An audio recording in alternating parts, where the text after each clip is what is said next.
It's Chelsea, the Reading Outlaw, and I am here today to go over my May wrap up. All the books I read in May.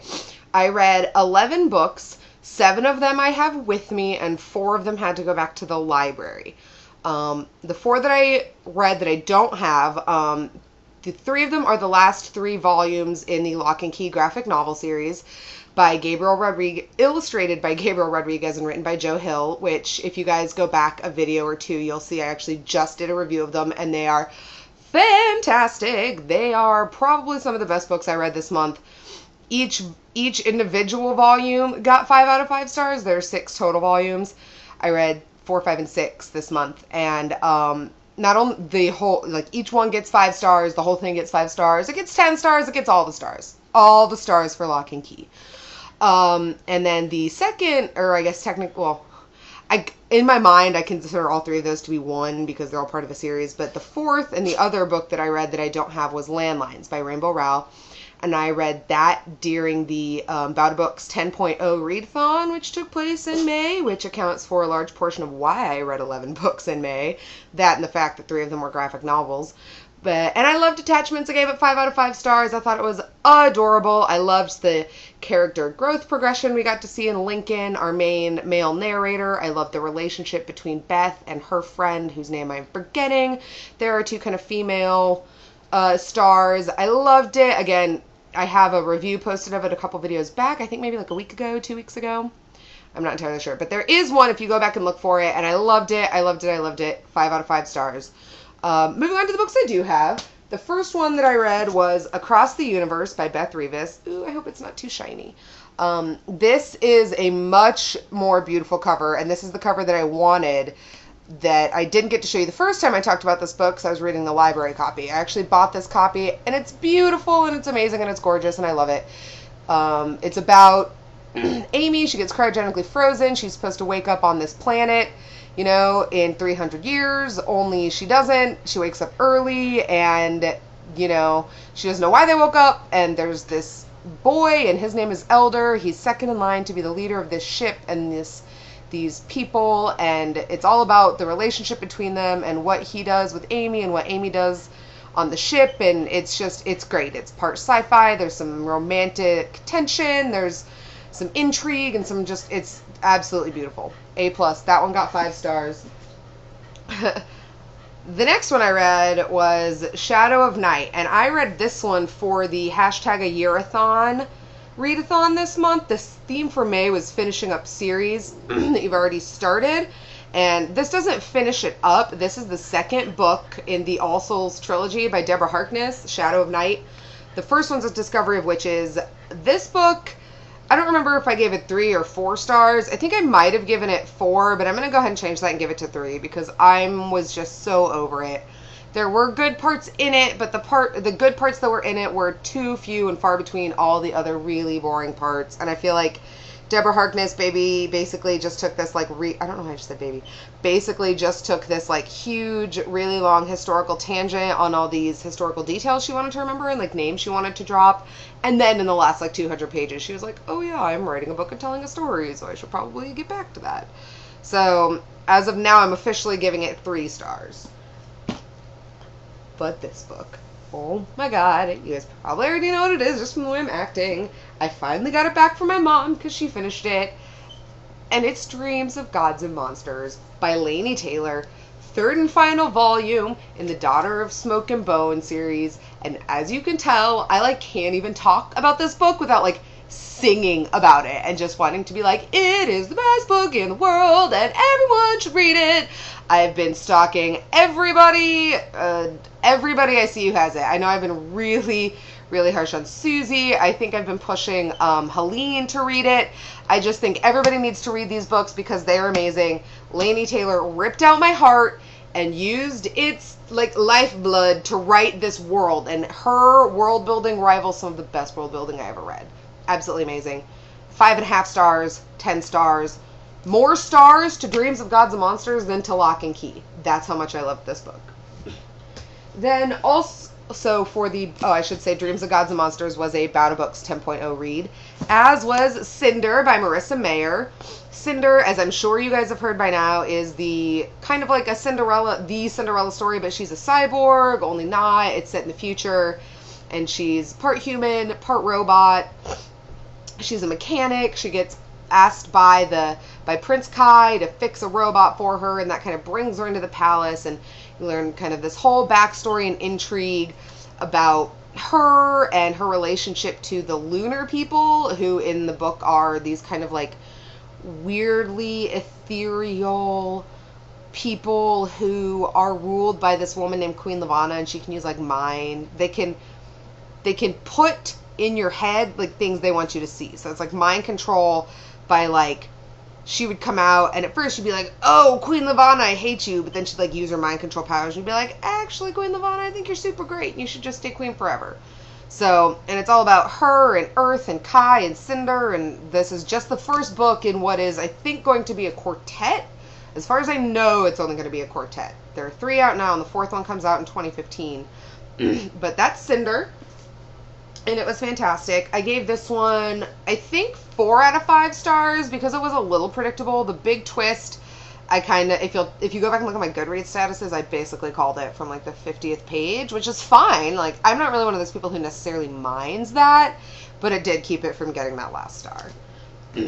Then also during Battle Books 10.0, you might see a bit of a theme developing here, I read To All the Boys I've Loved Before by Jenny Han, which was adorable and a cute, quick little contemporary read. I think at the time I gave it 4 stars. I think I'm going to have to drop it to 3, you guys. I really do. I didn't hate it. I really didn't. But I think it was the fact that I didn't realize like it was a sequel. If you go back and watch my review of this book, you'll hear me kind of talk about that. But I didn't realize it was the first in a series, so there's going to be a sequel. And also I kind of feel like the way she ended it wasn't, like, it didn't jive with me. And not just because she didn't necessarily pick the guy that I wanted her to pick. Like, that might still happen because there are other books. But just something about the way it was written, it just felt kind of like, almost like an artificial cliffhanger. Like, it didn't end at a natural enough point for me to be like, oh, okay, I'm cool with that. That seems like a good spot to end it. I kind of was like, what the heck, Jenny Han? That's some bull. I'm trying to censor myself. So now it gets 3 out of 5 stars, but I still liked it. I'm still going to buy the next one. I love Jenny Han. That's all there is to it. And and then Attachments was the last book I read for the Battle Books 10.0. I talked about that in the beginning. Once the Battle Books 10.0 is over, I kind of slowed my roll a little bit because I've been like neglecting some house duties and like not eating the best lunches at work, so I wanted to take more reading time on my lunch break. So I kind of slowed down and I only read 2 more books in the month of May. The first one I read after Battle Books 10.0 was A Million Suns by Beth Revis. This is the sequel to Across the Universe, and then the ending of the trilogy is called Shades of Earth, which I have, but is on my TBR pile for, I don't know, probably like way in the fall because my summer dance card is all booked up. But yes, this is the sequel to A Million Splendid Suns. This takes place obviously after the end of the first book. I'm trying to figure out what I can tell you, which is not much without doing spoilers. But needless to say, Amy is still around. Elder is still around. There have been conflicts and kind of some mutinies that have broken out on board the ship. And it's all about how Amy and Elder deal with that. And they find out this huge secret about their mission and where they're going and where they are and what the purpose of this spaceship is. And the book ends right they just are like knocking on the door of the house they're gonna go see. That's a metaphor, not like a spoiler. But it ends like right there, and it's good. I'm gonna give it 4 stars and not 5. For some reason, it dragged a little bit to me. I felt like maybe it's because, okay, not maybe. I know why. I want Amy and Elder to be together. I think that the reasons that they are not together make sense, but I don't care. I don't care. There's so many times in this book that I was like, just be together already. Like, yes, it's fine to have like kisses in the rain, but you need to be together. I was mad. I'm still a little mad. It loses a star, but I friggin' loved it. And if they don't end up together by the end of the 3rd book, I'm going to be really mad, Beth. Beth Revis and I are clearly on a first name basis now. That's why it gets 4 stars. And lastly this month, lucky number 11, I read Scarlet by Marissa Mayer. The Book Moo also just posted a review of Scarlet, and she actually does a much better job kind of summing up some of the plot things that I'm probably going to. So I'll link that video below, but feel free to hop on over and check that one out. Excuse me. But yes, Scarlet takes place right after Cinder, but instead of restarting with Cinder, we get a completely new person's point of view, and that person is Scarlet. Scarlet is kind of like a riff on Little Red Riding Hood. She's a farmer who lives with her grandmother, only her grandmother's been kidnapped. Like, she swears her grandma's been kidnapped, but the police think that her grandma has just ran away or, like, voluntarily left to go somewhere. But Scarlet knows that's not true, and she meets this man named Wolf, and Wolf tells her that he knows where her grandma is and he's going to help her get her back, and he does, but there are twists and turns and, like, some more evil lunar people. And all while this is going on with Scarlet, we're still getting stuff with Cinder, and she's met up with this guy named Captain Thorn, and he's like, I was getting major, like, Jaime Lannister, like, visions in my head of this dude. Just, like, blonde and cocky and, like, hey, baby, and just, like, and which is, you know, it's not my taste. My taste is Wolf. Wolf. Wolf is the man. Wolf is the man. Any of y'all who are Dawson's Creek fans, can I get a what? All y'all Pacey fans out there, I know you're out there, because he's clearly like 1,000 times better than Dawson. Wolf is Pacey. Wolf is the Pacey winner of this book. He is, like, tortured, and he's angsty, and he's conflicted, but he really likes Scarlet, but he's all big and muscular, and I picture kind of like with a ponytail, maybe like very like almost like ruggedy piratey, and I loved it. Loved him. Loved this book. I actually like this book even more than Cinder, which is a difference between the Book Moo and I, because she liked Cinder better. I actually like this one better, and I think that getting the way that Marissa Mayer is structuring this story is really awesome. Bringing in all these disparate characters into one cohesive narrative could be really hard, but she's doing it beautifully. I already have Cress on my shelves from the library, so I'm excited to get into that one, which I believe is Rapunzel. Then Winter comes out in 2015. Let me know if you know what that's based on. I haven't really looked, but I haven't really heard much buzz about what it's about, so I don't know how much is even out there. But yes, 5 out of 5 stars for Scarlet.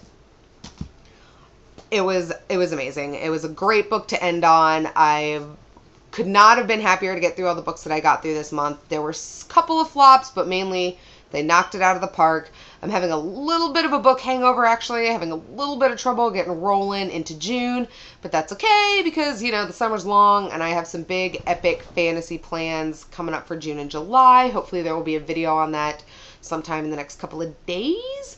Other than that, that's all I have for you. Hit me up with the social media down below. Let me know if you've read any of these, if you have any review video links that I should link to on these, if you want to read any of them, or if you don't, just let me know what's going on, guys. Give me a holler. I'm all over the social media, and leave it to me. I will be back in a couple of days with another video for you guys. Wouldn't miss it for the world. I looked at all your videos. I'm glad you guys all had such a good time at BEA. I'm sorry BookCon looked like such a nightmare in terms of all the crowds. I was super jealous of not being able to go, but now I'm kind of thinking it's okay because that sounds like a nightmare. But congrats to all of you who got to go. One way or the other, it sounds like it was an amazing time. I'm going to go ahead and do the obligatory stack holding shot thing because I'm just rambling now and I'm out of things to say. You see how good that went? I'm not even going to cut that out. I'm just going to do this live for you guys. You ready? Oh, what a good thing to end on. Oh, the books are coming at you. Bye, guys.